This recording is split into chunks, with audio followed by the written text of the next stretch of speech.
حضرت ابو الحسن بہت بڑے صوفی گزرے، درویش تھے۔ ابو علی سینا سائنسدان، ان کا مرید، بڑے بڑے لوگ ان کے مرید، محمود غزنوی عقیدت مند، لیکن حضرت کی زوجہ کی طبیعت میں کچھ تلخی تھی۔ توجہ ہے میری بات پر؟ اگر نوجوان میری آج اس بات کو، شادی شدہ نوجوان اس بات پہ تھوڑا غور کریں گے تو انہیں نا دل ٹھنڈا کرنے کا موقع ملے گا۔ میں اتنا باعمل تو نہیں ہوں، لیکن لگتا ضرور ہے کہ یہ بات ذہن میں آئے گی نا آپ کے تو کچھ فائدہ دے گی۔ اللہ تعالیٰ آپ کو جزا دے۔ اب آپ بیٹھے رہیے، پیسے نہ لائیے گا، اللہ آپ کو خوش رکھے، اللہ تعالیٰ آپ کو برکت دے۔ اس کے بغیر بھی کام چالی جاتا ہے الحمدللہ، تو کوئی ایسا مسئلہ نہیں ہے۔ اس سے بھی تھوڑا سا بچنا چاہیے۔ جب آپ برسر اسٹیج پیسے دیتے ہیں نا اس طرح کر کے، تو پھر وہ بندہ نہیں اچھا لگتا جو نہ دے رہا ہو۔ تو اس لیے ماحول ایک جیسا رہنے دے۔ کسی کی خدمت کرنا، وہ سارا کچھ کرنا، وہ سنت ہے، اس میں اختلاف نہیں، لیکن برسر اسٹیج نا استحصال ہونے لگ جاتا ہے۔ پھر غریب آدمی سامنے نہیں بیٹھتا، پیچھے ہو کے بیٹھتا ہے، کہنا میرے کو دتھی ہوندی تو ممی اگے بہندا۔ اس لیے مہربانی فرمائے ان چیزوں سے اگر پرہیز ہو جائے برسر اسٹیج تو فائدہ ہوگا ملت۔ اللہ ہمیں توفیق عمل عطا فرمائے، آمین تو کہہ دے۔ میں بس بات سمیٹنے کی طرف آ رہا ہوں۔ حضرت ابو الحسن رحمۃ اللہ علیہ سے ایک شخص مصر سے ملنے گیا یا یمن سے ملنے گیا۔ اس نے 2-3 مہینے کا سفر کیا، حضرت کے دروازے پہ دستک دی، تعریف سن کے آیا۔ دستک دی تو اندر سے بی بی صاحبہ بولی، اماں جی کون ہے؟ طبیعت میں تلخی تھی، کون ہے دروازے پہ؟ نے کہا اماں جی میں حضرت کا عقیدت مند ہوں، تو بڑی دور سے آیا ہوں۔ تو اماں کہنے لگی تجھے بھی کوئی کام نہیں جس طرح انہیں کوئی کام نہیں، فارغ ہے تو بھی؟ کہتا ہے میں تو بڑا ذہن میں زاویہ بنا کے آیا تھا، ذائچہ سارا ٹوٹ گیا۔ کہا چلے اماں جی میں اب آ گیا ہوں تو مہربانی کریں بتا دیں کہاں ہیں؟ تو کہنے لگی وہ جنگل میں 10-12 فارغ لوگ اس کے پاس بیٹھے ہوں گے، اللہ اللہ ہو رہی ہوگی، تو بھی چلا جا بھائی، اور اب دروازہ نہ کھٹکھٹانا۔ وہ کہتا ہے کہ وہ میرے اندر سے وہ بات تو نکل گئی۔ میں نے کہا جس شخص کا گھر میں ہی کوئی حال نہیں، میں نے کیا عقیدت کرنی ہے، لیکن چلو آیا ہوں تو مل لیتا ہوں۔ کہتے میں نے جنگل کی طرف منہ کیا، شام ہو گئی تھی۔ میں نے دیکھا کہ حضرت ابو الحسن خرقانی شیر پہ بیٹھے ہوئے، شیر انہیں گھر چھوڑنے آ رہا۔ میرے اندر سے پھر بدگمانی نکلی۔ میں نے کہا دیکھو زوجہ قابو آتی نہیں، شیر پہ قبضہ کیا ہوا ہے۔ تو اللہ تعالیٰ اپنے بندوں کو یہ کمال دیتا ہے۔ ترمذی کے لفظ ہیں اتقوا فراست المومن فإنہ ینظر بنور اللہ۔ نبی پاک علیہ السلام نے فرمایا مومن کی فراست قلبی سے ڈرو، وہ تو اللہ کے نور سے دیکھ لیتا ہے۔ مومن کس سے دیکھتا ہے؟ اللہ کے۔ فَإِنَّهُ يَنْظُرُ بِنُورِ اللَّهِ، بے شک وہ اللہ کے نور سے دیکھتا ہے۔ فرماتے ہیں میرے دل کی بات جان گئے اور فرمانے لگے، شام ہو گئی تھی، اللہ اللہ کرتے تو شیر مجھے کہنے لگا حضرت جی کو جانور تکلیف نہ دے، میں آپ کو گھر چھوڑ آتا ہوں۔ اور پھر فرمانے لگے میری بیوی بستر کی بڑی پاک ہے، پردے کی بڑی پابند ہے، غیر محرم کی جرت نہیں وہ میرے گھر کا دروازہ پھلانگ سکے، کھانا بھی وقت پہ دیتی ہے، بچوں کا خیال بھی کرتی ہے، بیچاری مجبور ہے، اس کی زبان میں تلخی، اگر میں نے چھوڑ دیا نا تو کوئی رکھے گا نہیں، رسوا ہو جائے، میرے بچوں کی ماں ہے، کہاں ٹھوکریں کھاتی پھرے گی۔ اور پھر فرمانے لگے سنو یہ جو میں شیر پہ بیٹھا ہوں تو اپنی بیوی کی وجہ سے بیٹھا ہوں۔ کہنے لگا حضور وہ کس طرح؟ فرمانے لگے میں اس بد زبان سے حسن سلوک کرتا ہوں تو اللہ نے یہ بے زبان مخلوق میری فرما بردار بنا دی ہے۔ میرے بھائی بچے کو اپنی گود میں بٹھائیں، اور جہاں آپ اس کو یہ سکھاتے ہیں نا کہ بیٹے پڑھ جاؤ گے تو پیسے کماؤ گے، جہاں اسے یہ سکھاتے ہو نا پڑھ جاؤ گے تو بہت اونچے اڑو گے، جہاں اسے یہ سکھاتے ہو نا یہ ہمارا گھر بڑا قریبی ہے اور یہ ہمارا دشمن ہے، تو بچہ 5 سال کا بھی اس گھر میں نہیں گھستا۔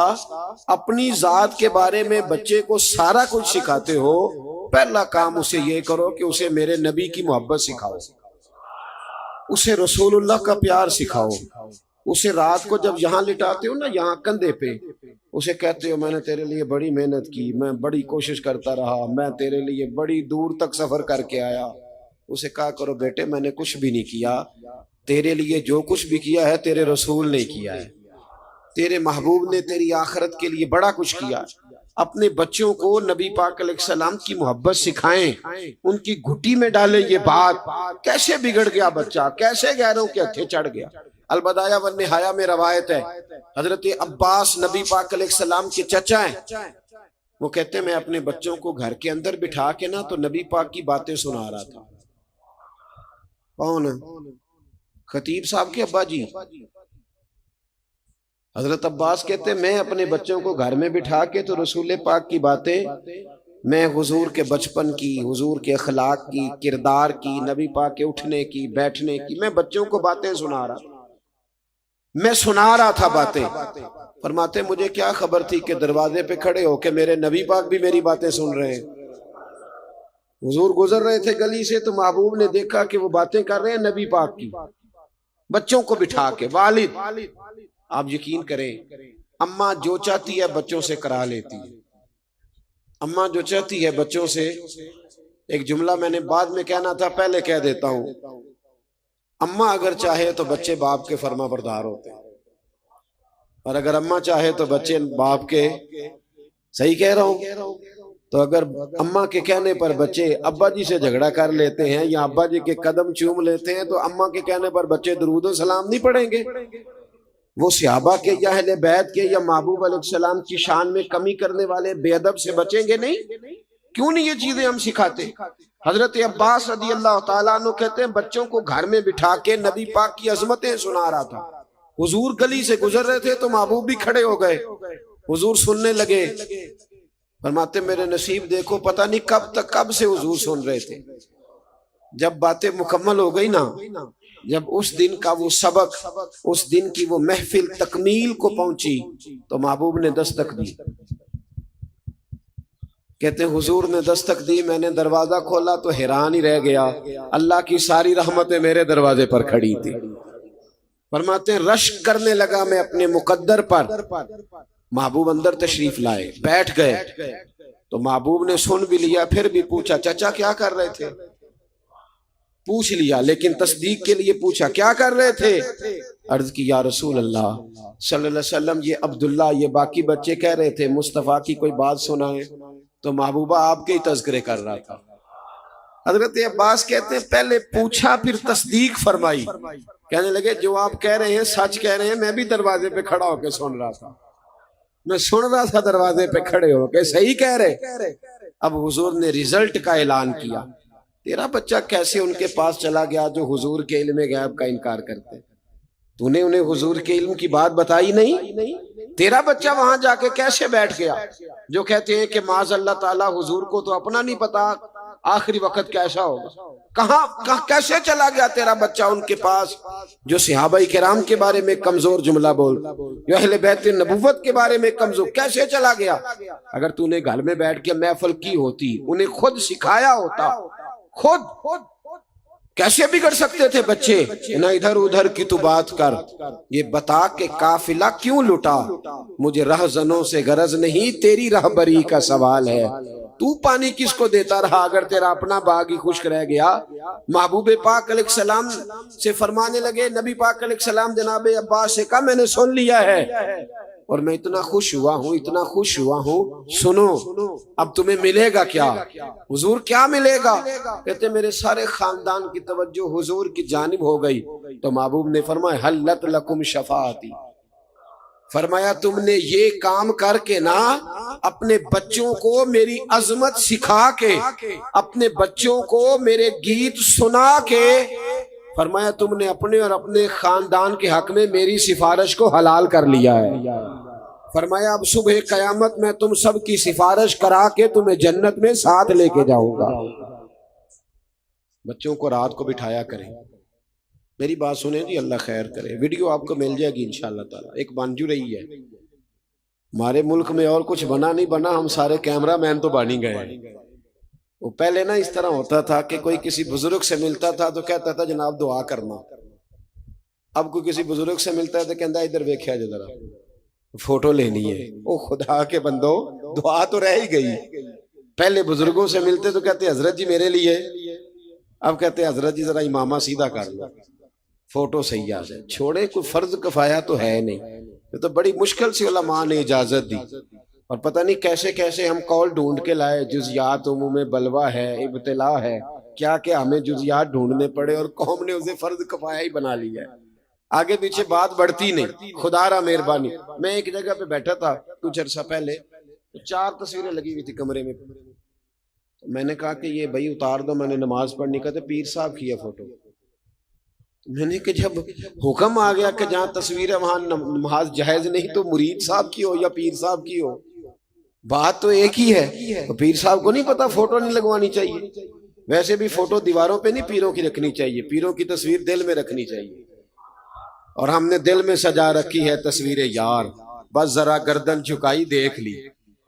اتنا شوق, اتنا شوق. مجھ سے کوئی شخص پوچھتا ہے نا کبھی کہ فلیکس پہ فوٹو, تو میں کہتا ہوں چھوڑو یار, پہلے فلیکس پہ لگتی ہے پھر معاذ اللہ زمین پہ گرتی ہے, کیا ضرورت ہے. اور یہ جو القابات لکھتے ہیں نا آپ بڑے بڑے اشتہاروں پہ, قوم کو تو پتہ ہی نہیں کہ یہ کیا کہا جا رہا ہے. قوم کو سادہ نام بڑی مشکل سے یاد ہوتا ہے, لہذا لمبے چکروں میں نہیں پڑھنا چاہیے.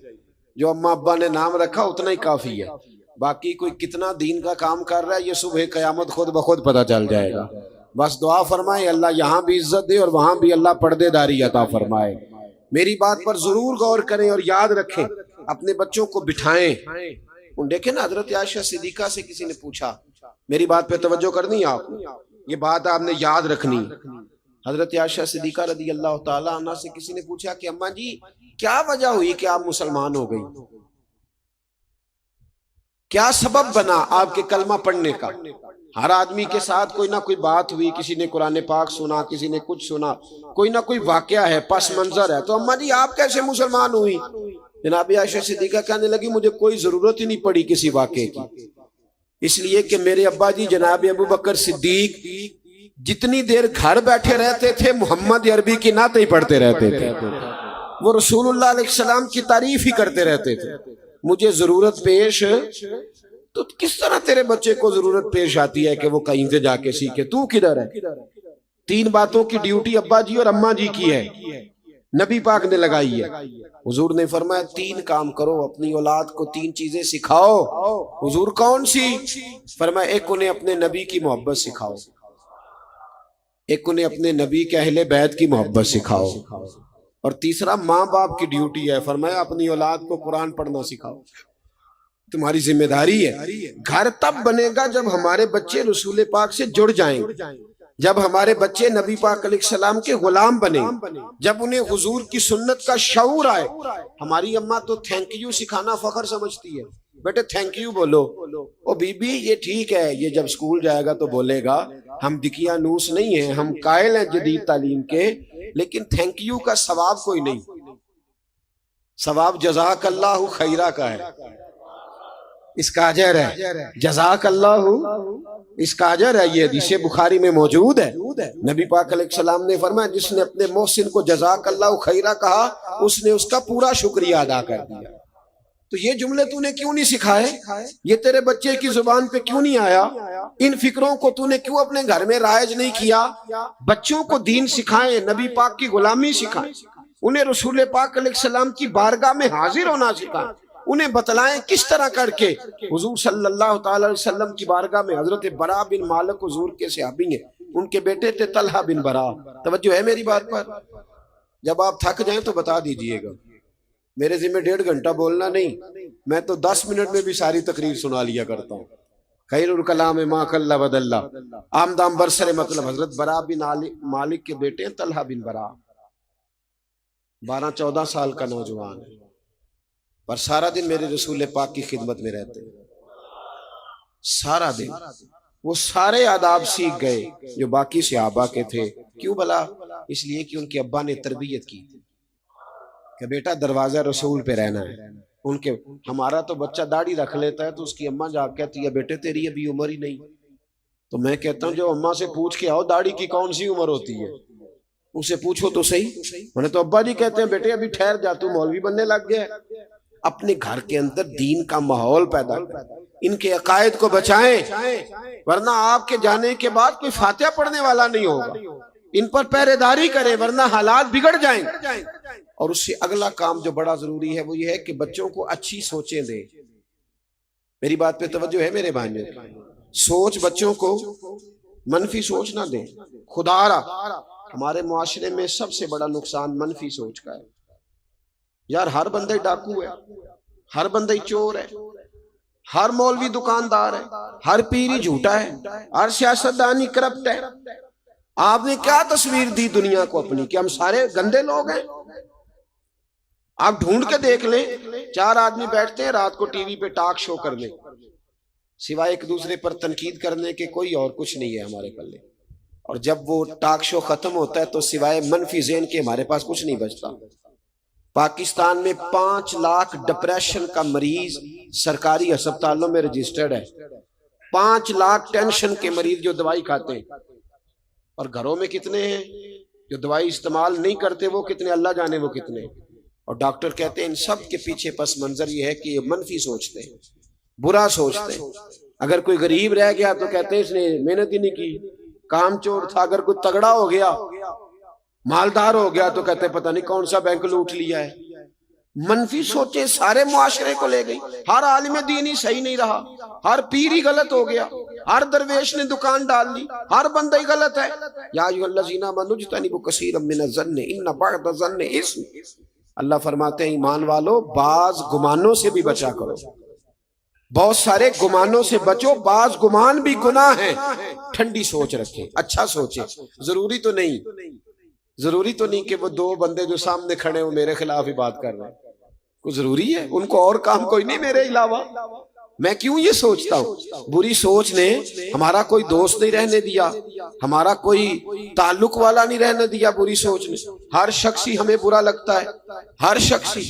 خدا را غور فرمائیں، لیکن نا اماں بچے کو پیدا کرتی ہے، پالتی ہے، جوان کرتی ہے، خود بہو لے کے آتی ہے، پھر وہی اماں اگر 10 منٹ اپنے بیٹے کو اب اس کی بیوی کے پاس سے اٹھا کے لاتی ہے نا کہ بیٹے ادھر آ 2 منٹ میری بات سن، تو بہو سوچنے لگ جاتی ہے میرے خلاف ہی پراپوگنڈا ہو رہا ہے۔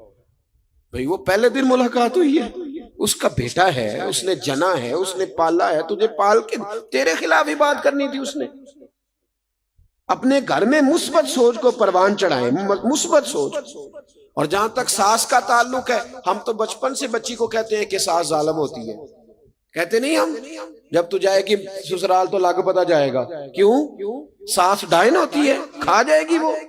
کیوں مثبت سوچ نہیں دیتے؟ اور اگر کبھی اماں کے پاس بیٹا بیٹھا ہے تو بیٹی آئی ہے، بہو آئی ہے، اس نے کہا ذرا 2 منٹ میری بات سننا، بھی میاں بیوی کی بہت ساری پرائیویسی ہوتی ہے، ان کی زندگی ہن لباس لکم وانتم لباس لہن، ایک دوسرے کا پردہ ہوتے ہیں۔ سمجھ آ رہی ہے نا میری باتوں کی؟ اب اگر کبھی لے گئی بیوی اٹھا کے خامد کو، تو اماں کہتی ہے بس میرے خلاف ہی بات ہونے لگی۔ اتنا منفی ذہن، اور یہ ہم نے بنایا ہے۔ ذہنوں کو مثبت کریں، اچھا سوچ، اچھی سوچ کو پروان چڑھائیں۔ حضرت بشر حافی رحمت اللہ علیہ بغداد کے پیر تھے، ننگے پاؤں چلا کرتے، اور اللہ نے انہیں یہ کمال دیا تھا کہ جب تک وہ بغداد کی گلیوں میں ننگے پاؤں چلتے تھے کوئی جانور گوبر بھی نہیں کرتا تھا۔ اتنا بڑا صوفی، بغداد کا ایک تاجر کہتا ہے مجھے نہیں بابا اچھا لگتا تھا۔ کیوں جی؟ کہتے اس لیے کہ بابا جی نا جمعے والے دن فرض پڑھ کے گھر چلے جاتے تھے، باقی نماز نہیں پڑھتے تھے۔ دیکھیں میرے ایک بچے کو، میرے پاس کچھ لوگ آئے، کہنے لگے ایک طالب علم دے دے مسجد میں ہماری میں نماز پڑھا دے۔ بچہ بھیج دیا، کچھ عرصے کے بعد شکوہ کرنے آگئے، کہنے لگے نہ عصر کی پہلی 4 سنتیں پڑھتا ہے، نہ عشاء کی۔ تو میں نے کہا بھائی جان، جس چیز کو رب رسول پابند نہیں کرتے، آپ اس چیز کا کیوں پابند کرتے ہیں؟ بھئی غیر مؤکدہ سنتیں چاہے کوئی پڑھے، چاہے بولیے، کہتے نہیں اسی نہیں پڑھنی، امام نے تو چاہیے نہ پڑھے۔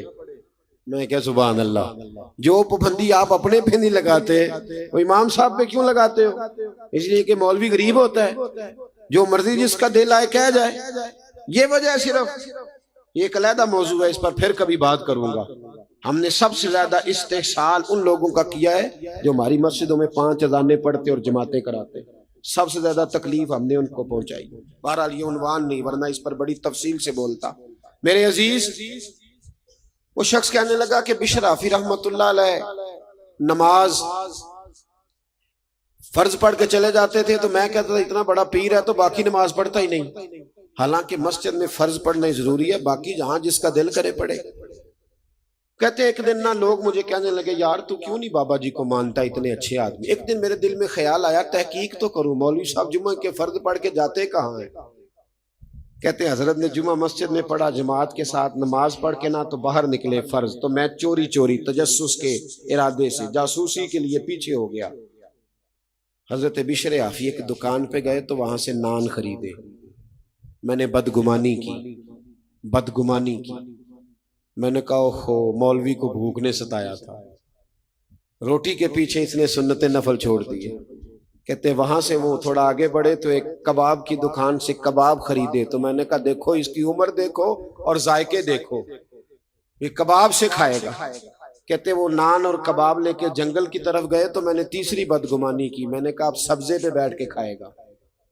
لیکن تھوڑا سا وہ آگے گزرے تو کچی آبادی آ گئی، کچی آبادی میں کمزور گھر، کمزور، اتنی تو ہمتیں ہو میری کم سے کم بلند کہ شاہوں کے تاج فقط اشاروں سے چھین لوں، اور جتنے غریب گھر ہیں اجالوں سے دور دور اتنی ہی روشنی میں ستاروں سے چھین لوں، اللہ کرے ایسا ہو۔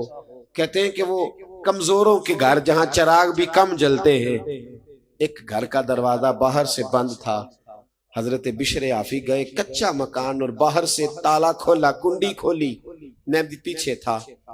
جب وہ اندر داخل ہوئے تو میں سوراخ میں دیکھنے لگا، ایک نابینا اور فالج زدہ بوڑھے بزرگ بیٹھے اور ان کے منہ سے پانی نکلا ہوا ہے۔ کہتے ہیں جناب بشر عافی بہت سارے مریدوں کے پیر، کہتے ہیں وہ آگے بڑھے، مٹکے سے پانی پیالے میں ڈالا اور پھر بابا جی نے اپنی پگڑی کھول کے پانی میں بھگو کے اس بزرگ کا منہ صاف کیا، اور کہتے ہیں پھر اتحیات کی حالت میں بیٹھ گئے، پہلے پانی پلایا اور پھر نان اور کباب کا پہلا لقمہ توڑ کے بابے کے منہ میں رکھا اور کہنے لگے بابا جی ناراض نہ ہونا، جمعے والے دن ذرا آنے میں دیر ہو جاتی ہے، ابھی تو میں نے نفل اور سنتیں بھی ادا کرنی ہے۔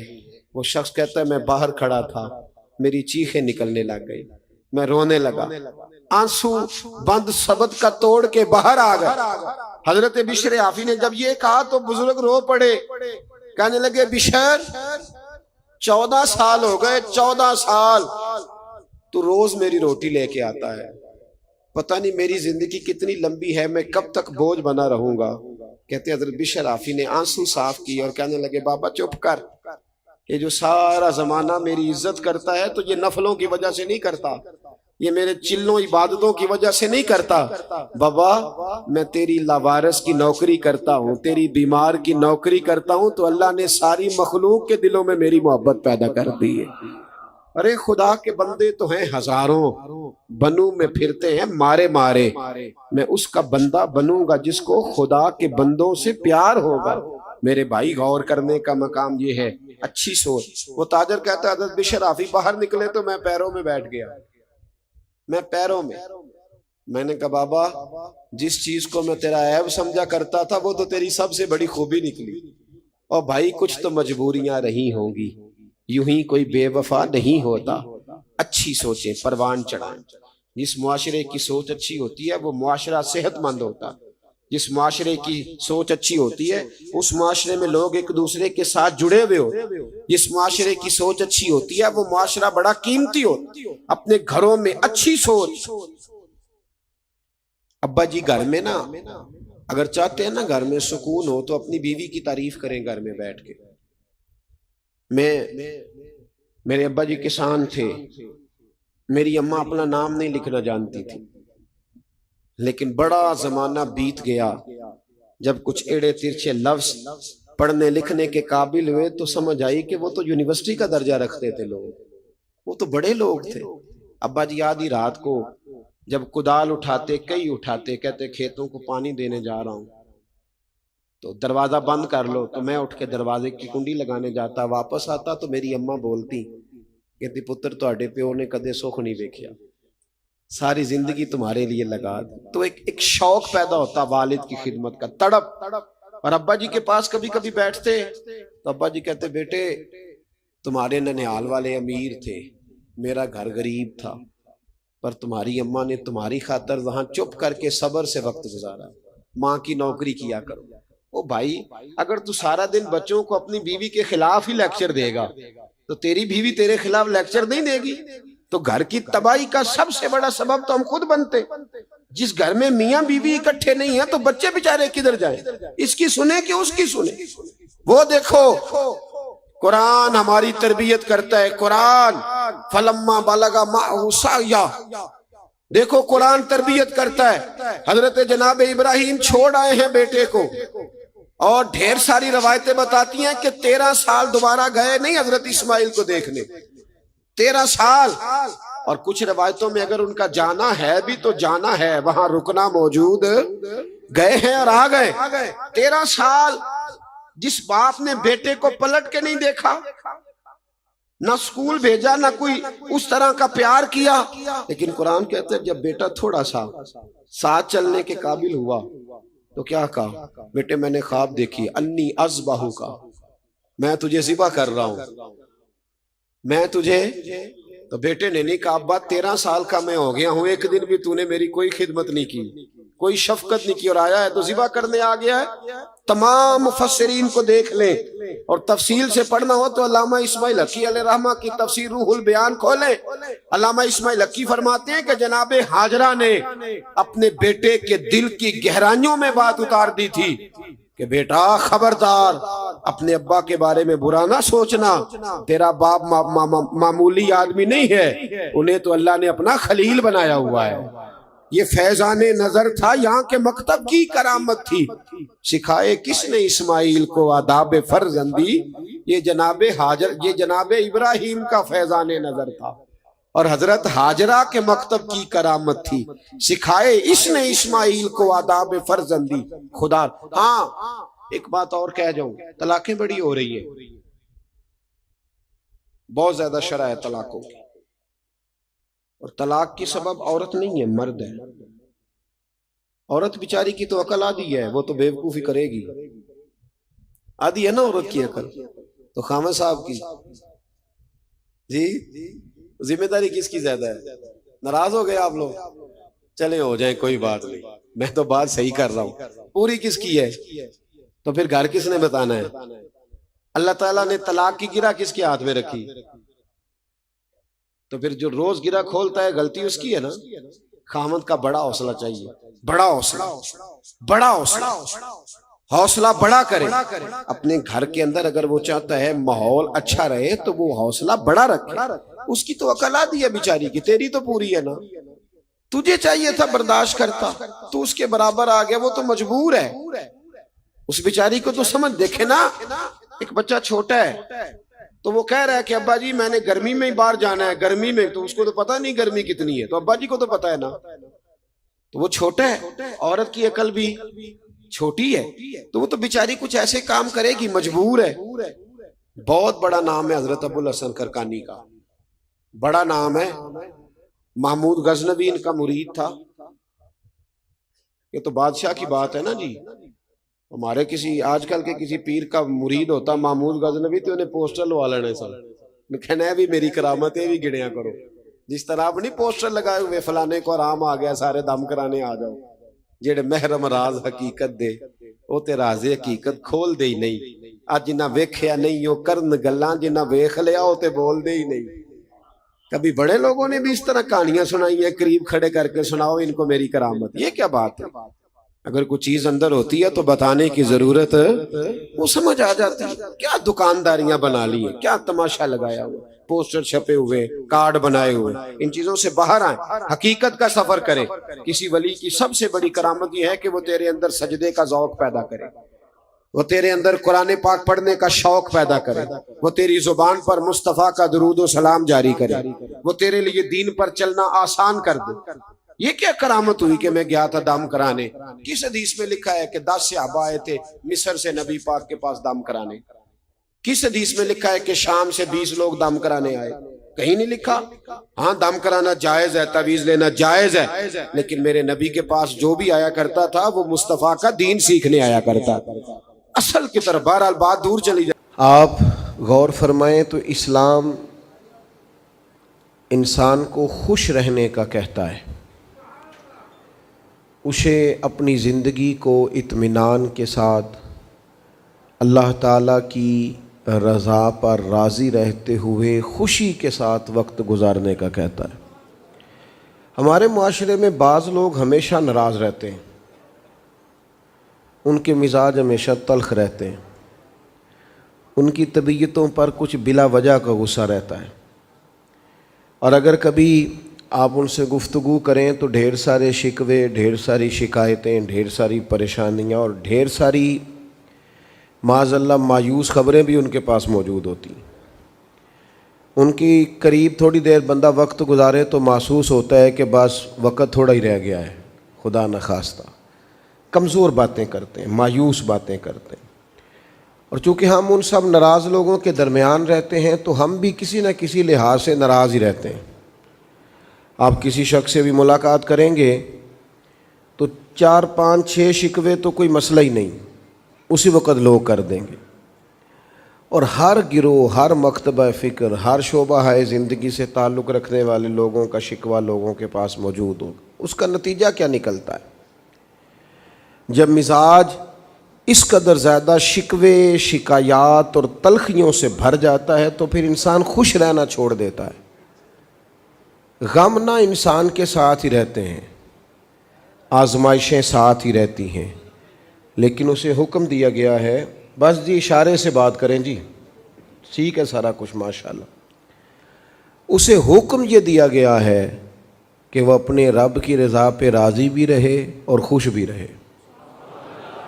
نبی پاک صلی اللہ تعالیٰ علیہ وآلہ وسلم نے خود ارشاد فرمایا کہ سب سے زیادہ تکالیف انبیاء کو آتی ہیں، اور حضور نے خود بیان فرمایا ہے کہ مجھے سب سے زیادہ آزمائشیں آئیں، لیکن صحابہ فرماتے ہیں ہم نے اتنا مسکراتے بھی کسی کو نہیں دیکھا جتنا مدینے والے حبیب مسکرایا کرتے۔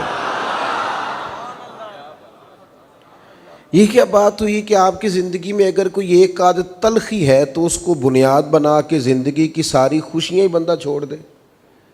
ایک آدھ اگر آزمائش ہے تو اس کو ذہن، اور ہمارے ہاں ہوتا یہی ہے، کسی شخص کے پاس صحت بھی ہے، اولاد بھی ہے، اچھے دوست بھی ہیں، اللہ نے اسے مثبت سوچیں بھی دی ہیں اور سوچنے سمجھنے کی اچھی صلاحیت بھی دی ہے، اللہ تبارک و تعالیٰ نے خاص رحمت کی ہے اور سجدے کی توفیق بھی عطا فرمائی ہے، اسے یہ نعمتیں حاصل ہیں، صرف اس کے پاس پیسے کوئی نہیں، صرف ایک شے کی کمی ہے کہ جتنے وہ چاہتا ہے اتنا مال اس کے پاس، لیکن وہ ایک کمزوری کو اتنا طاری کیا جاتا ہے کہ کوئی خوشی نہیں، کاروبار نہیں چلتا تو گھر گئے ہیں تو اہلیہ سے کہا بچوں کو بھی لے جا، مجھے نہیں پسند آ رہے، کیوں جی میرا کاروبار نہیں چل رہا۔ خدا کے بندے ایک کمزوری ہے نا، تو باقی خوشیاں تو ہیں نا تیرے پاس، باقی نعمتیں ہیں نا، ان کا بھی تو شکر ادا کرنا۔ لا ان شکرتم لا ازیدنکم، فرمایا اگر شکر ادا کرو گے نا تو میں نعمتوں میں اضافہ کر دوں گا۔ اچھا لطف کی بات یہاں مفسرین نے لکھی ہے، فرماتے ہیں کہ یہ جو قرآن مجید نے کہا نا اگر تم شکر ادا کرو گے تو نعمتوں میں اضافہ کر دوں گا، تو فرماتے ہیں اس کا ایک معنی یہ بھی ہے نعمتوں میں اضافہ ہونے کا، ایک معنی یہ بھی ہے کہ جو پہلے سے نعمتیں ہوں گی وہ محفوظ ہو جائیں گی اور اللہ تعالیٰ ان میں مزید اضافہ فرما دے گا، مزید اضافہ ہو جائے۔ اپنے مزاج کو خوشی والا، مسرت والا، طبیعت کو ہمیشہ پرسکون، یہ بالخصوص یہ جب سے ہم فوٹو کے چکر میں پڑے ہیں نا، اور جب سے ہر چیز موبائل ہو گئی ہے، اس طرح بڑا رہتا ہے لوگوں کی کیفیتوں میں، نہیں کسی جگہ بھی لوگ بیٹھتے ہیں تو غیر مطمئن بیٹھتے ہیں۔ مجھ سے ایک دوست نے پچھلے دنوں پوچھا تھا کہ کوئی مجاہدہ بتائیں، کوئی عمل بتائیں، تو میں کہا تو 3 منٹ موبائل نو ہاتھ نہیں لانا، یہ پہلا مجاہدہ ہے۔ لیکن وہ بس ہنسا ہی تھا جس طرح آپ سارے ہنسے ہیں، اتنا ہی ہوا تھا، تو اس کے ہنسنے سے میں سمجھ گیا کہ اس کا وعدہ کس حد تک ہے۔ آپ یہ اضطراب ہے، تھوڑا اطمینان، تھوڑا قرار، طبیعت میں ٹھہراؤ، یعنی آپ کا اور میرا خیال ہوتا ہے شاید کہ میں تکلیف میں ہوں اور سامنے والا سکھی ہے، یہ تو اس سے ملیں گے تو پتہ چلے گا، یہ تو آپ کو شناسائی ہوگی تو خبر آئے گی، بس اپنی زندگی میں جب آپ اللہ کی نعمتوں کو، ہمارے صوفیاء جب مراقبے بتاتے ہیں نا مریدین کو، سالکین طریقت کو جب مراقبے بتاتے ہیں تو پہلا مراقبہ اکثر صوفیاء کے ہاں یہ بتایا جاتا ہے کہ اکیلے بیٹھ کے نہ سوچو کہ اللہ کی نعمتیں کتنی ہیں اور تمہاری اس میں محنت کتنی ہے. کہ کچھ گھڑیاں بیٹھ کے سوچو تمہارے اوپر خدا کے انعامات کتنے ہیں اور تمہارا شکر کتنا ہے. اس پر غور کرو، گنو زندگی میں. اگر ہم ان نعمتوں کو شمار کرنے لگے نا جو ہمارے رب نے ہمیں دی ہیں، تو پھر سب سے زیادہ مزہ سجدے کا ہی آئے، پھر سب سے زیادہ لطف دعا کا ہی آئے. پھر تو ہم زیادہ، ہمارے پاس نعمت ہوتی ہے تو ہم سیر کو نکل جاتے ہیں، ہمارے پاس نعمت ہوتی ہے تو ہم کھانا زیادہ سے زیادہ عمدہ کر لیتے ہیں، رہائش اور زیادہ آسان کرنے کے چکر میں پڑ جاتے ہیں. کریں، حرج نہیں جائز پیسے ہوں تو، لیکن اگر تصور بن جائے نا، تصور بن جائے کہ اللہ کا فضل ہے اور میری بغیر محنت کے ملا ہے، تو پھر باقی چیزوں کی طرف بھی توجہ جائے گی، پر زیادہ توجہ سجدے کی طرف جائے گی. مقام شکر پر فائز ہوں گے. جتنی بھی اللہ تعالیٰ نے ہمیں نعمتیں عطا کی ہیں، کبھی ایک ایک کو آپ گنیں، شمار کریں. اور یہ جو خالی سمجھ بوجھ ہے نا، اگر آپ کا شعور سلامت ہے، دیکھیں نا کچھ لوگ پیدائشی اب نارمل بھی تو ہے نا، کیا ہو سکتا ہے، قد بھی بڑھ گیا ہے، عمر بھی بڑھ گئی ہے، لیکن ذہن نہیں جوان ہو سکتا، وہ بچہ رہ گیا ہے. حکمت کاملہ ہے اللہ کی، غالب آ گئی. یہ شعوری طاقتیں اگر اللہ نے دی ہیں تو کیا ہر وقت ہم بدگمانی میں ہی رہیں گے، برا ہی سوچیں گے؟ کوئی نہ کوئی ایسی چیز ہی اختیار کریں گے جو درست نہیں. اللہ نے بہت سارے لوگوں کو آنکھیں نہیں دیں، اس کی حکمت ہے. اور اگر ہمیں دی ہیں تو کیا ضروری ہے کہ ہم صرف تنقید ہی دیکھیں، صرف نقص ہی تلاش کریں، صرف خامیاں ہی جا کر دیکھیں؟ میرے مالک نے بڑی حسین کائنات بنائی ہے، اس نے آنکھیں دی ہیں تو اس حسن کو بھی تو دیکھو نا. وہ کسی شاعر نے اسی عنوان کے لیے کہا تھا کہ میں کسی شخص سے بیزار نہیں ہو سکتا، ایک ذرہ بھی تو بیکار نہیں ہو سکتا. اپنے مزاج کے اندر شکر والی جگہ پہ آئیں. اب جب نعمتیں شمار کرو گے، گنو گے، تو آپ کو اندازہ ہوگا کہ دولت بھی نعمت ہے، غربت بڑی آزمائش ہے. آپ کو اندازہ ہوگا کہ اگر بقدر ضرورت روزی موجود ہے، پیسے موجود ہیں تو نعمت ہے، گزارا ہوتا ہے. کچھ لوگ جھونپڑیوں میں رہنے پر بھی تو مجبور ہیں نا. آپ کو اندازہ ہوگا کہ اگر آپ کے پاس علم ہے تو جہالت بہت بڑی آزمائش ہے.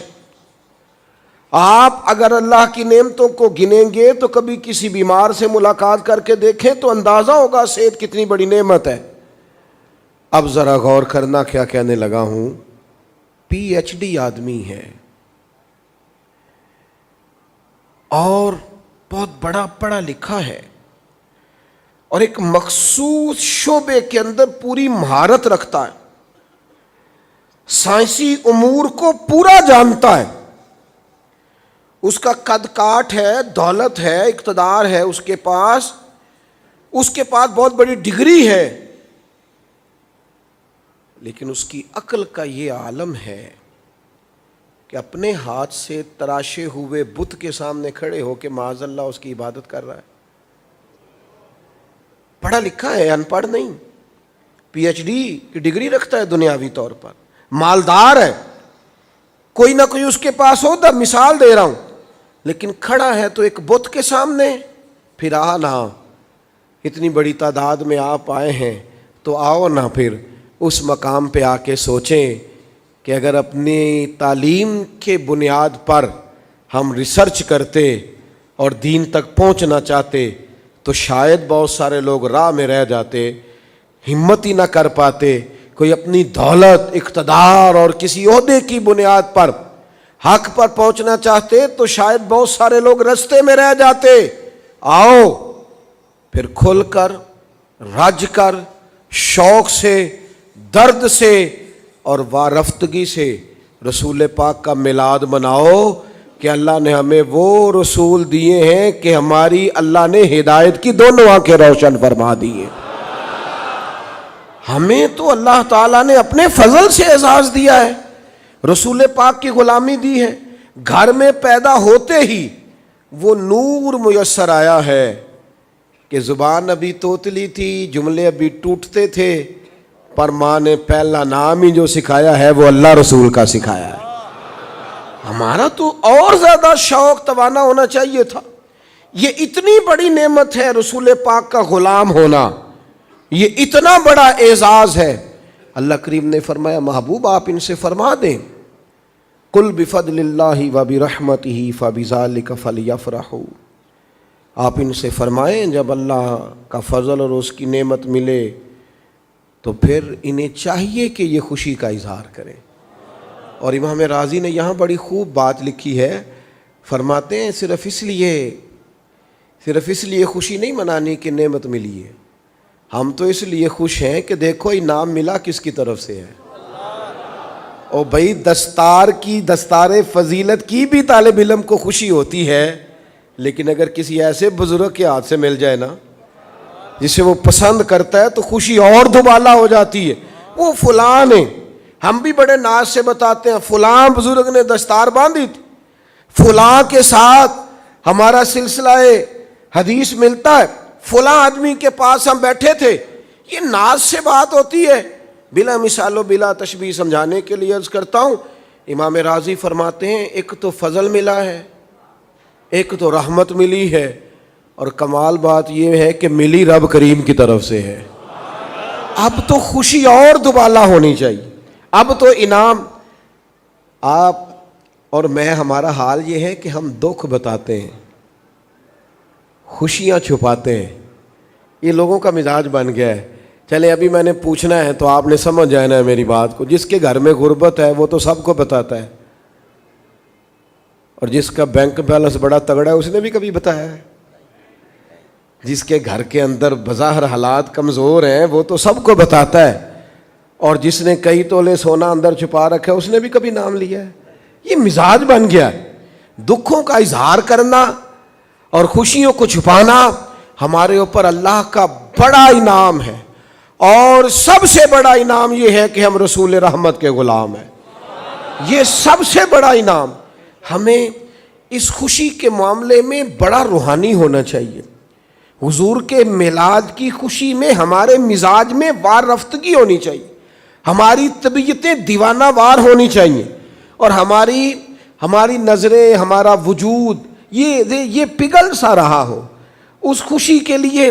یار کبھی ایسا آدمی آپ کے سامنے آ جائے نا جس کو آپ بڑا ہی پسند کرتے ہو، ملنے کی بڑی چاہت ہو، تو بندہ اسے دیکھ کے وہ اس کا رویہ کچھ اور نہیں ہو جاتا، سوچیں کہیں اور نہیں چلی جاتی۔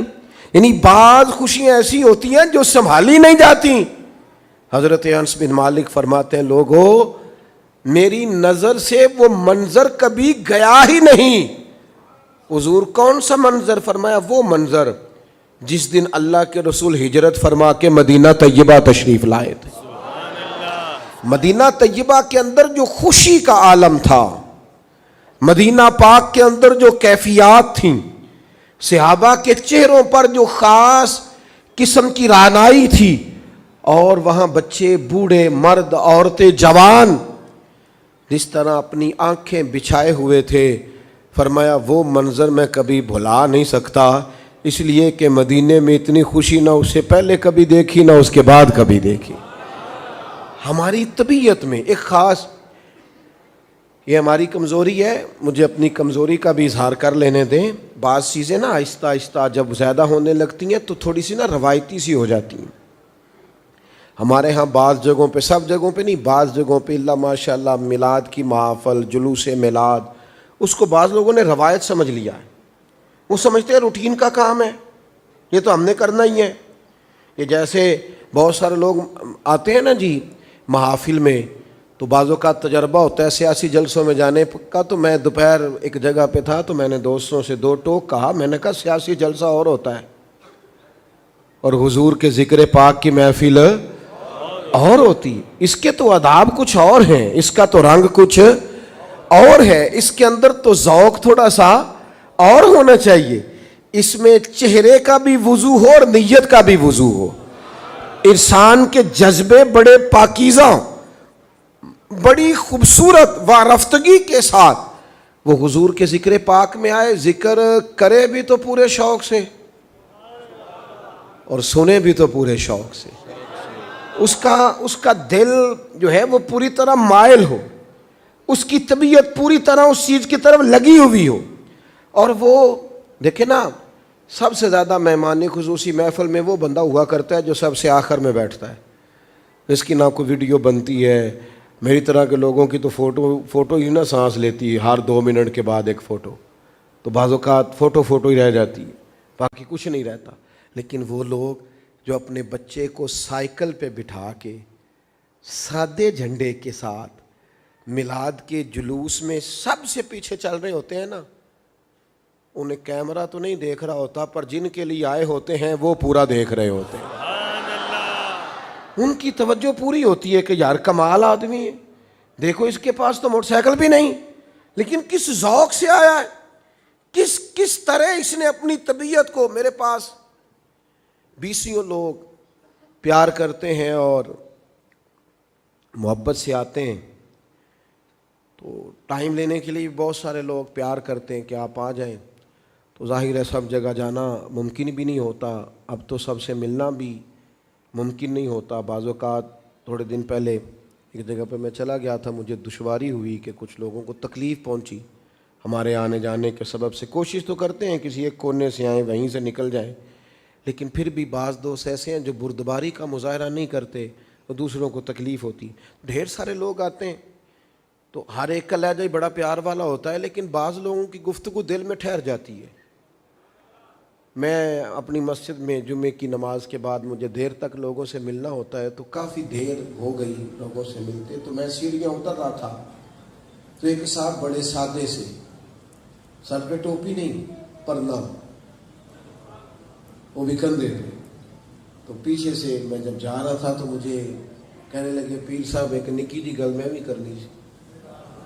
میں نے پلٹ کے دیکھا, میں نے کہا خیر ہے. کہنے لگے جی سادہ جا بندہ, جانچ بھی ایڈی کوئی نہیں, ایک چھوٹی جی میں ملازمت کرنا تے 2-2.5 ہزار روپیہ ہر مہینے بچانا تے آخر تے میں حضور دا میلاد منانا. کوئی ٹائم شیم مل جائے گا؟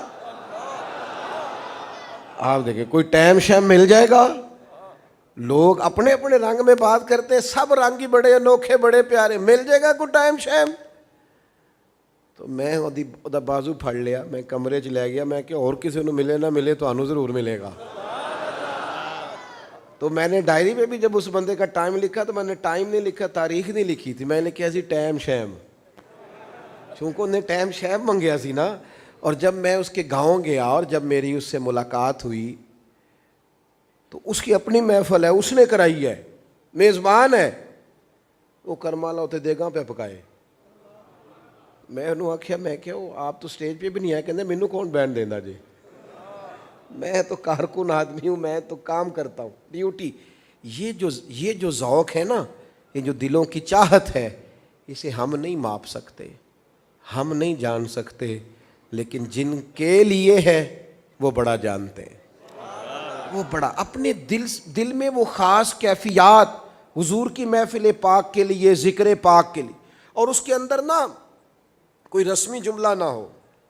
وہ اب تو خیر بڑا ڈر آتا ہے, ہمارے ہاں اسٹیج پہ جو کچھ ہوتا ہے وہ بڑا منفرد ہوتا ہے, اور جو بندہ آ جاتا ہے نا جس کے ہاتھ مائک آتا ہے, اللہ ماشاء اللہ, وہ کہتا ہے کل مل جو پتہ ہے مجھے ہی ہے. تصرفات بھی اپنی مرضی سے کرتے ہیں لوگ شعروں میں, جو لفظ کسی نے نہیں لکھا وہ بھی بیان کر دیتے ہیں. بھئی آپ جس شاعر نے جو کہا ہے وہ آپ کریں, اپنی مرضی کی بات آپ کیوں کر رہے ہیں؟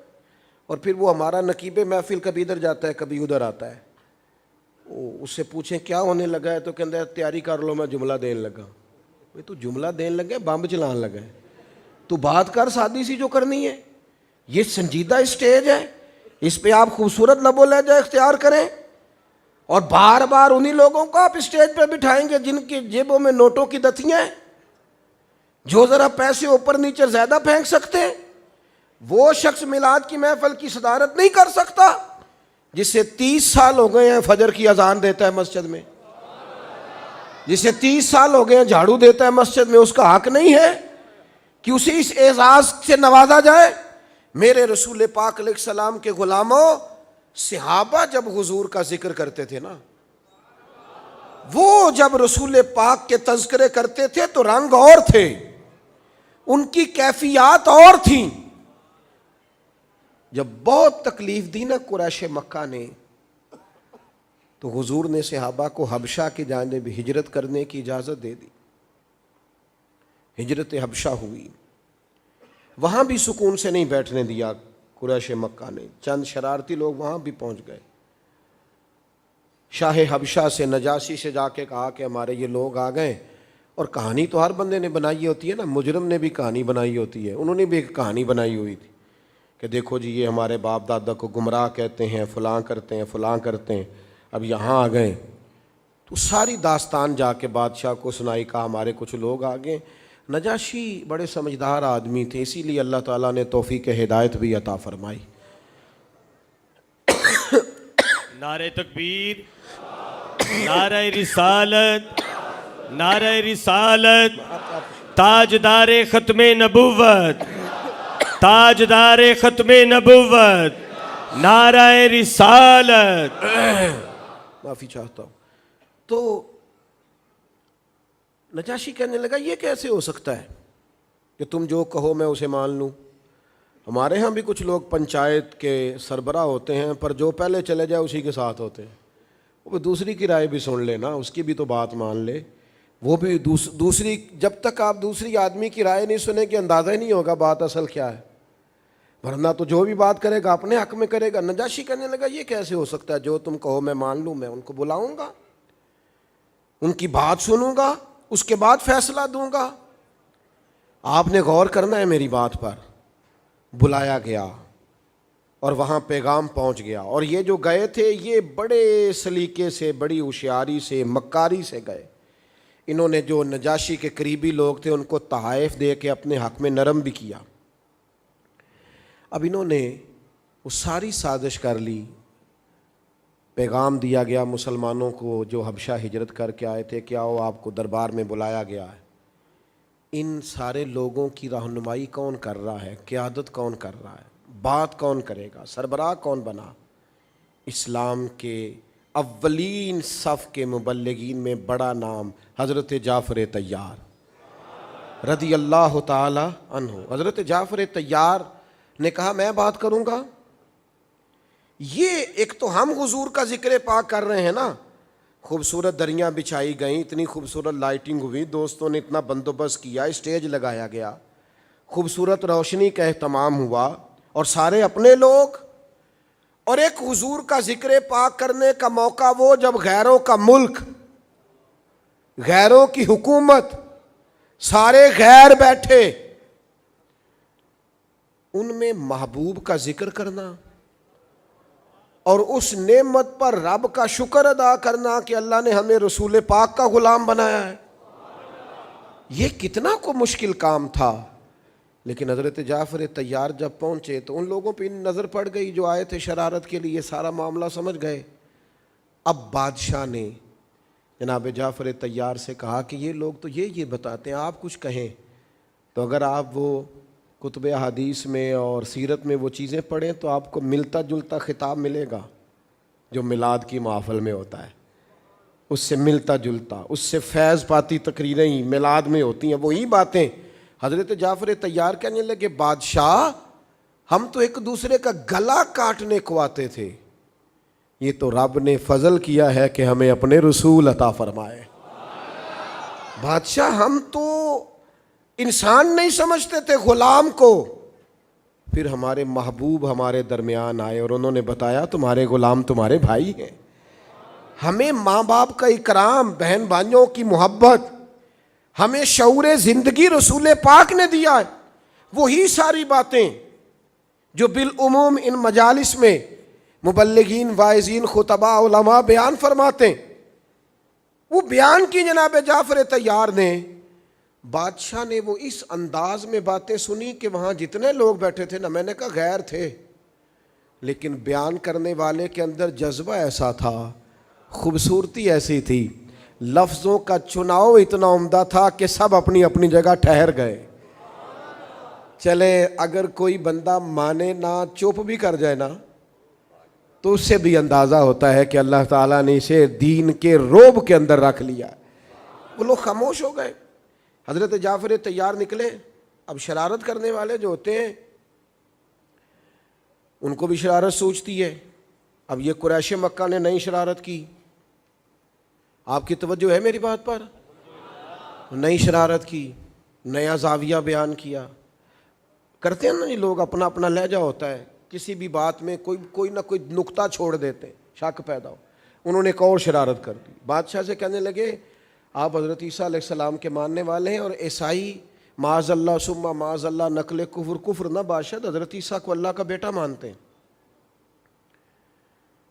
آپ جناب عیسیٰ کے ماننے والے ہیں لیکن ان کا تو عقیدہ جناب عیسیٰ کے بارے میں کچھ اور ہے.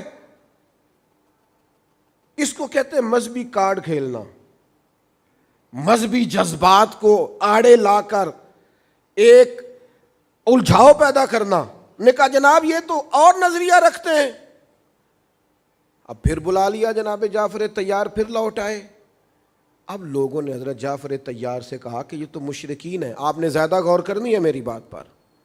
یہ میلاد کے موقع پر یہ تعلیم بھی بڑی ضروری ہے, یہ تعلیم بھی بڑی ضروری ہے.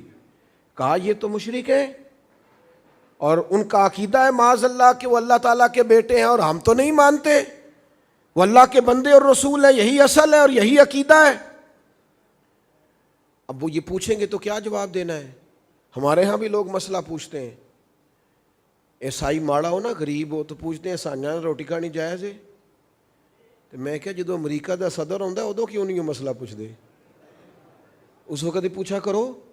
اس وقت تو سرکاری درباری مولوی بھی بیچ بیٹھے ہوتے ہیں, اس وقت کیوں نہیں پوچھتے؟ یہ مسئلہ غریب اور امیر کا فرق دیکھ کے پوچھو گے؟ تمہیں جب تم تعریفیں کر رہے ہوتے ہو اور جب تم خبریں سنا رہے ہوتے ہو کہ ان کا وزیر تھا اور مجھے لے گیا اور مجھے کھانا کھلایا, تب تمہیں مسئلہ نہیں یاد آتا؟ غریب آدمی دیکھ کے مسئلہ یاد آتا ہے. کفر سے جو نفرت ہے وہ تو ایک جیسی ہے. وہ کوئی بھی ہو جو اس کے عقیدے کی وجہ سے, نظریات کی وجہ سے اس سے نفرت ہے, وہ تو ایک جیسی ہے. تو حضرت جعفر طیار کو جب کہا گیا اب آپ کیا کریں گے, میری بات کو سمجھیں آپ.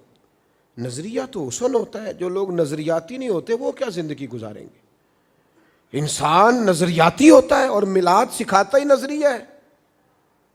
اللہ کے محبوب علیہ السلام کے غلام, حضور کے چچا زاد, مولا علی شیر خدا کے سگے بھائی حضرت جعفر طیار رضی اللہ تعالیٰ عنہ, جب پوچھا گیا نا اب آپ کیا بتائیں گے, تو کچھ لوگوں نے رائے دی حکمت سے بات کیجئے گا. تو جناب جعفر طیار نے اپنی چھڑی اٹھا کے پھر زمین پہ رکھی, فرمایا کیا حکمت سے بات کروں؟